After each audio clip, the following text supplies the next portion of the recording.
Hello friends, अस्सलाम वालेकुम and welcome to reality stories.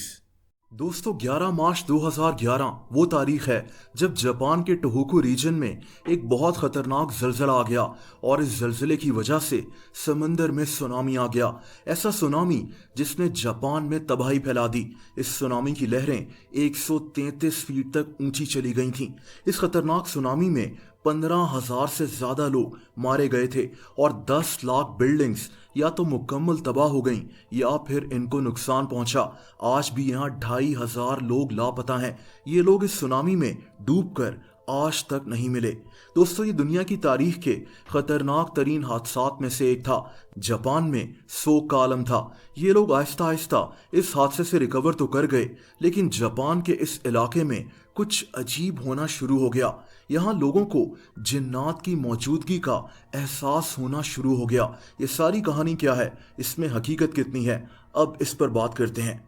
दोस्तों, अजीब वाकयात का ये सिलसिला वहाँ के टैक्सी ड्राइवर से शुरू हुआ था। इन टैक्सी ड्राइवर्स के साथ ऐसी चीज़ें होना शुरू हो गईं जिसने जापान में लोगों को खौफजदा कर दिया था।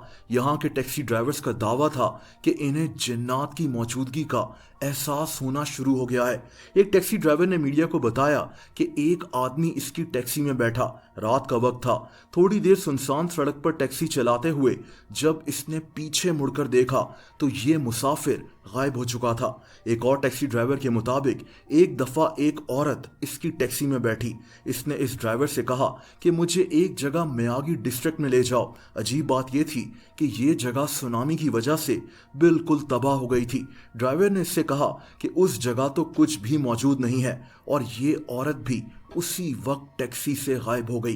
दोस्तों, जापान के इस इलाके में तकरीबन 100 से ज़्यादा टैक्सी ड्राइवर्स से इंटरव्यूज़ लिए गए थे और कई ड्राइवर्स के पास ऐसी ही कहानियां थीं। एक और टैक्सी ड्राइवर के मुताबिक एक दफ़ा एक मुसाफिर इसकी टैक्सी में बैठा जिसने बहुत गर्म कोट पहना हुआ था।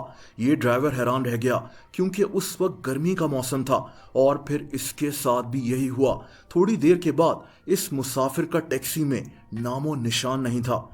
दोस्तों, ये कहानियाँ तब मशहूर होना शुरू हुई जब 2016 में एक जापानीज स्टूडेंट ने इन कहानियों पर एक आर्टिकल लिखा और फिर मीडिया में ये किस्से मशहूर होते गए। आपको अखबारों में और इंटरनेट पर ऐसे कई लोगों के इंटरव्यूज़ मिल जाएंगे।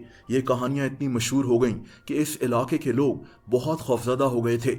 और सिर्फ टैक्सी ड्राइवर्स ही नहीं, इस इलाके की पुलिस को 100 से ज़्यादा फ़ोन कॉल्स मौसूल हुई हैं जिसमें लोग बताते थे कि इन्होंने जिन्नात की मौजूदगी को महसूस किया है। ये कॉल ज़्यादातर उन लोगों की होती थीं जो कोई बिल्डिंग तामीर करवा रहे होते थे। लेकिन अब सवाल ये है कि इन कहानियों में सच कितना है। दोस्तों, हकीकत अल्लाह ताला जानता है, लेकिन पूरा मुमकिन है कि ये टैक्सी ड्राइवर्स PTSD का शिकार हों। PTSD एक ऐसी कंडीशन होती है जिसमें इंसान किसी खौफनाक या शॉकिंग हादसे से गुजरा हो और वो हादसा इसके जहन पर बाद में भी असर करता रहे। 2011 में यहाँ आने वाले सुनामी और इससे होने वाली तबाही ने लोगों को सदमे और खौफ में डाल दिया था। हो सकता है कि किसी टैक्सी ड्राइवर या यहाँ रहने वाले किसी और इंसान को इसी सदमे की वजह से ऐसी चीज़ें महसूस हुई हों जिनका हकीकत से कोई ताल्लुक नहीं था और इनको देखकर दूसरे लोगों ने भी ये बातें मशहूर कर दी हों और इस तरह ये कहानी मशहूर हो गई हो। लेकिन ये सिर्फ एक अंदाज़ा है। बहरहाल, जापान के इस इलाके में आज भी लोग इन कहानियों की वजह से खौफज़दा रहते हैं। दोस्तों, आप लोग मुझसे इंस्टाग्राम पर भी कनेक्ट कर सकते हैं, उसका लिंक नीचे डिस्क्रिप्शन में मौजूद है।